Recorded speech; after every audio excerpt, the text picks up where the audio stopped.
Algumas histórias não são feitas para acalentar ou simplesmente entreter o público. Na verdade, elas existem para confrontar o espectador com questões que insistimos em evitar, seja porque são dolorosas ou porque desafiam nossas certezas. Diante dessa complexidade, muitas vezes escolhemos o caminho mais fácil, permanecer na superficialidade, evitando o desconforto que esses debates inevitavelmente despertam em nós mesmos. Então, quando uma obra nos provoca um incômodo visceral, geralmente é porque ela toca em aspectos da condição humana que preferimos ignorar. Hoffman faz exatamente isso ao explorar, sem suavizar, temas como a masculinidade tóxica, homofobia, traumas emocionais e relações destrutivas, provocando o público a refletir sobre comportamentos, preconceitos e dores que moldam a sociedade e a forma como pensamos, sentimos e enxergamos o mundo. Olá pessoal, no vídeo de hoje quero falar sobre uma minissérie intrigante que está no catálogo da HBO. Para quem ainda não assistiu, Half-Men, ou Pela Metade, é do mesmo criador de Beberrena. As duas obras compartilham uma característica marcante.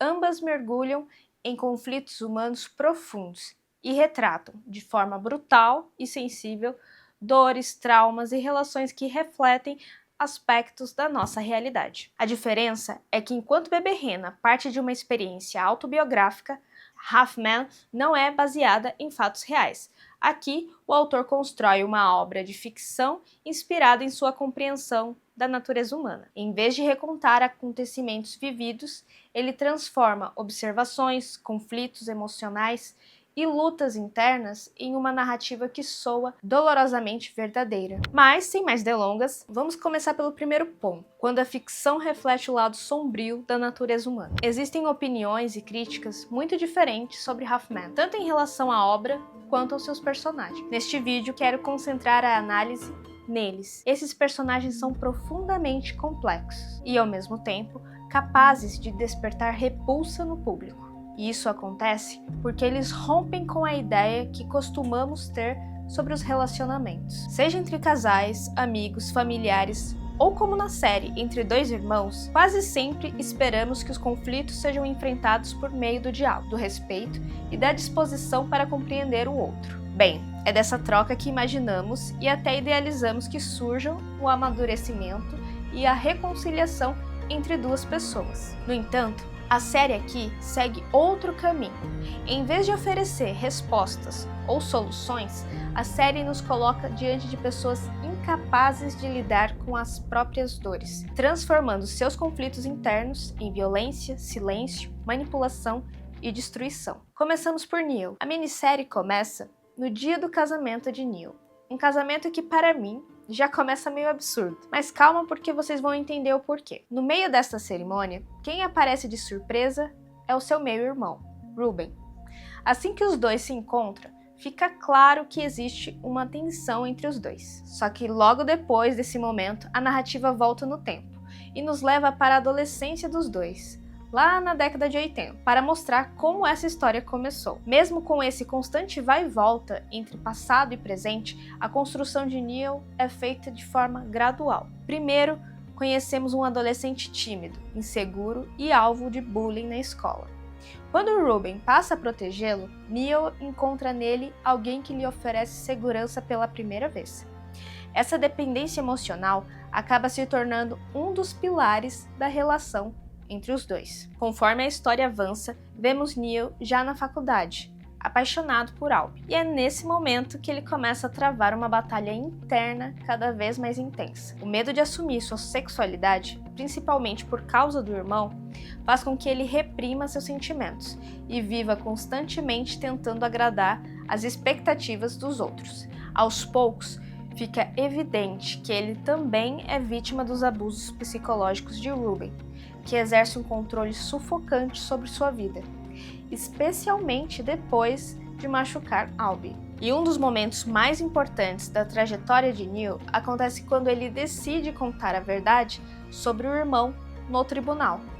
É um raro instante em que ele rompe o ciclo de manipulação e finalmente toma uma decisão por conta própria. No entanto, a série também deixa claro que uma única decisão não é o suficiente para apagar as marcas deixadas por anos de medo, manipulação e violência. No presente, encontramos um Neil amargurado, frustrado com os rumos da própria vida e consumido pela inveja ao descobrir que Ruben, mesmo depois de passar pela prisão, conseguiu reconstruir a própria história. Essa frustração ajuda a explicar por que ele tenta se reaproximar do irmão, reforçando a ideia de que Neil nunca conseguiu se libertar completamente da influência que Ruben exerceu sobre ele. A construção de Ruben segue um caminho bem diferente da de Neil. Quando encontramos na adolescência, ele já retorna de um reformatório, depois de arrancar o nariz de outro garoto em uma briga. Esse passado deixa claro que a violência não é um traço que surge ao longo da história, ela já faz parte de quem ele é. A partir daí, a série o apresenta como alguém cada vez mais irredutível, impulsivo e incapaz de lidar com qualquer tipo de frustração. Ao mesmo tempo, a narrativa sugere que essa personalidade também foi moldada por uma infância profundamente traumática. A figura paterna, embora permaneça ausente durante boa parte da trama, exerce uma influência enorme sobre Ruben. Só perto do fim que entendemos por que ele evita falar sobre o pai. E é aí que descobrimos os abusos que marcaram sua infância. Aqui, a minissérie não usa esse passado para justificar suas ações, mas ajuda a explicar como a violência passou a ser a única linguagem que ele parece conhecer. O que torna Ruben um personagem tão inquietante é justamente a forma como ele domina as pessoas. Mais do que agressão física, ele faz do abuso psicológico sua principal arma, impondo medo e manipulando quem está ao seu redor, especialmente o Neil. É uma relação baseada em controle, em que o afeto e a intimidação caminham lado a lado. Nas cenas de violência, fica evidente que Ruben age movido por uma raiva quase incontrolável. Ele raramente pensa nas consequências do que faz, porque suas explosões parecem ser fruto de um sentimento brutal e visceral, que nunca aprendeu a controlar. Talvez por isso sejam tão marcantes os poucos momentos em que ele demonstra alguma fragilidade. A morte da mãe é um deles. É uma das raras ocasiões em que Ruben baixa a guarda, chora e deixa transparecer algo que pode ser interpretado como culpa ou arrependimento. O discurso que ele faz nesse momento continua sendo problemático, mas a cena acrescenta uma camada de humanidade ao personagem, mostrando que, por trás da brutalidade, ainda existe alguém emocionalmente destruído. O desfecho também acrescenta uma nova dimensão à sua construção. Durante quase toda a série, Ruben parece agir por impulso, dominado pela violência e pela raiva.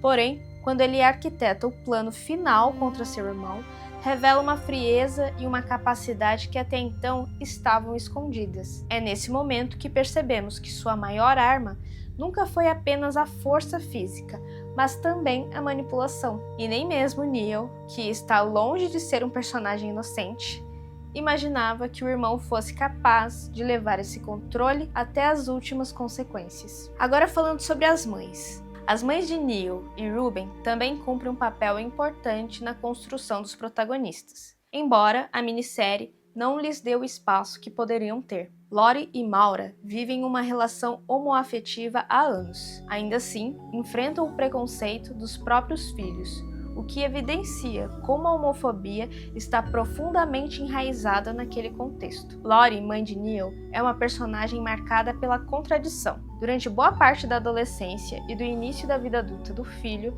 ela acaba incentivando a proximidade entre Neil e Ruben. Seja por não perceber a dimensão dos danos que essa relação poderia causar, ou por escolher ignorar os sinais de uma dinâmica cada vez mais prejudicial entre eles. Mais tarde, Lori tenta alertar Neil sobre o caminho destrutivo que ele está seguindo na própria vida. No entanto, nesses momentos, a série também revela uma contradição em sua postura.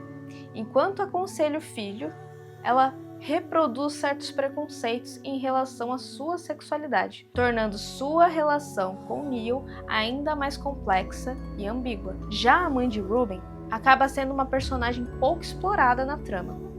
Nos poucos momentos em que aparece, vemos uma mulher que escolhe negar a gravidade das atitudes do filho e sempre defendê-lo, mesmo diante dos fatos. Essa postura ajuda a revelar parte da dinâmica familiar e da forma como Ruben foi criado. Ainda assim, sinto que a personagem poderia ter recebido um desenvolvimento muito mais profundo dentro da história. No fim, as duas personagens são fundamentais para compreendermos melhor como Neil e Ruben foram moldados ao longo da vida. Mesmo assim, a minissérie parece desperdiçar a oportunidade de aprofundá-las, principalmente por serem figuras femininas que exercem uma influência tão significativa na formação e nas escolhas dos protagonistas. Para finalizar, vamos falar de Albie, porque é justamente a construção desse personagem que faz o casamento com Neil soar tão estranho para mim. Nos primeiros episódios, Albie é apresentado como alguém seguro de si, confortável com a própria sexualidade e disposto a incentivar Neil a viver a dele sem medo. Entre os personagens da série, ele seja o que demonstra maior maturidade emocional naquele momento. Só que essa paixão acaba custando caro.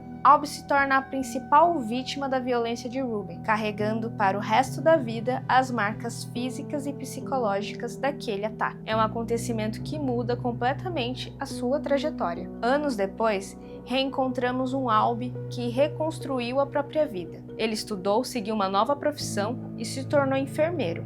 Alguém que dedica a vida a cuidar dos outros. Quando volta a encontrar Neil, é justamente nesse contexto que descobre o estado em que ele se encontra. Um homem que negligenciou a própria saúde e acumulou doenças em consequências de suas escolhas. Albie passa a conhecer Neil tanto como um profissional da saúde, quanto como alguém que compartilha um passado profundamente traumático com ele. Por isso, quando os dois acabam retomando o relacionamento e chegam ao casamento, sinto que a decisão não conversa com a construção que a própria minissérie havia feito de Albie lá no início. Depois de tudo que ele sofreu, e considerando que Neil, mesmo sem ser o responsável direto pela violência, nunca conseguiu romper de fato com a influência de Ruben sobre sua vida e suas decisões. Por isso, eu esperava que Albie tivesse seguido um outro caminho.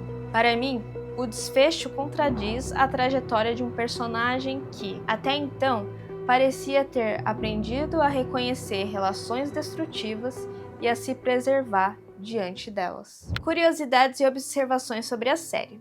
Uma curiosidade interessante é que a série parece dialogar com algumas obras bastante conhecidas. É difícil não lembrar de Toro Indomável, de Martin Scorsese, A Outra História Americana e principalmente das tragédias de Shakespeare. A influência mais evidente está na construção de Neil e Ruben, que ocorre como um foreshadowing de Romeu e Julieta logo no início da série. Assim como em Romeu e Julieta, a relação entre esses dois é marcada por amor, ódio e uma dependência emocional que os empurra, pouco a pouco, para a própria tragédia. Durante toda a vida, ambos tentam interpretar o papel de homens que a sociedade espera deles, enquanto reprimem quem realmente eles são. É justamente esse conflito interno, somado à relação de codependência entre os dois irmãos, que torna a construção dos personagens tão interessante e faz dessas referências parecerem tão naturais. E por fim, para ressaltar ainda mais o X da questão, se o silêncio também machuca, por que é tão difícil expor o que sentimos? Apesar de alguns tropeços narrativos, a série mantém firme o seu propósito. Mais do que contar uma história, ela propõe uma reflexão extremamente relevante. Por que tantos homens, especialmente aqueles que cresceram sob um ideal tradicional de masculinidade, têm tanta dificuldade em expressar o que sentem? Essa dificuldade não surge do nada. Durante muito tempo, e até os dias de hoje, a masculinidade foi associada à força, ao autocontrole e ao papel de provedor. Dentro dessa lógica, demonstrar vulnerabilidade passou a ser visto como sinal de fraqueza, algo que muitos aprenderam a esconder desde cedo. É justamente aí que Hoffman consegue concentrar sua crítica. A série mostra que silenciar as próprias emoções não elimina a dor, apenas a transforma em algo muito maior ou pior. Quando alguém reprime seus medos, inseguranças e fragilidades por muito tempo, acaba se tornando um estranho para si mesmo. E quem não consegue compreender a si próprio, dificilmente conseguirá construir relações saudáveis com os outros. No fim, a maior tragédia desses personagens não é apenas o sofrimento que carregam, mas a incapacidade de reconhecer, nomear e compartilhar esses sofrimentos. Ufa, terminei por aqui. Bom, pessoal, espero que tenham gostado. Tudo que compartilhei aqui parte da pesquisa que fiz sobre a minissérie e também da minha própria experiência enquanto espectadora. Por isso, em alguns momentos, ressalto que os últimos episódios acabam se distanciando daquilo que a narrativa construiu de forma tão consistente e autêntica nos primeiros 4 episódios. Mas enfim, para quem assistiu, me conta o que achou dessa minissérie. E para quem ainda não assistiu, fica a dica, vale a pena colocar na watchlist de filmes e séries de vocês. E por favor, se inscreva no canal, curta, compartilha. E é isso, nos vemos no próximo vídeo.